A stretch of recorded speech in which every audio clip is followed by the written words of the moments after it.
PT Pupuk Iskandar Muda atau PIM melakukan sosialisasi tanggap darurat paparan amonia kepada warga binaan di sejumlah desa yang berada di lingkungan PT PIM. Pabrik pupuk ini rutin mengadakan sosialisasi agar warga memahami langkah apa saja yang harus dilakukan saat terjadi kebocoran amonia di pabrik yang berlokasi di Krunggekuh, Aceh Utara, Aceh. Tidak hanya perwakilan warga dan kepala desa, unsur Muspika Dewantara juga turut serta pada kegiatan yang diselenggarakan di gedung pertemuan komplek perumahan PIM ini.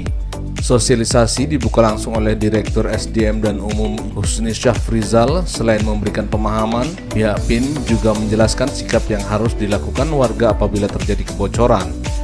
Langkah yang harus diambil adalah meminum air putih sebanyak-banyaknya, membasuh muka, menutup hidung dengan menggunakan kain basah, kemudian keluar dari rumah dan menuju lokasi yang terbuka juga aman. Tujuan adalah supaya masyarakat dan kami semua juga tampil untuk menghindari paparan amonia, untuk menghindari jatuhnya korban. Karena yang namanya perusahaan pabrik amonia tentunya nanti kita tidak mengetahui siapa tahu ada bocor amonia, kita bisa tanggap.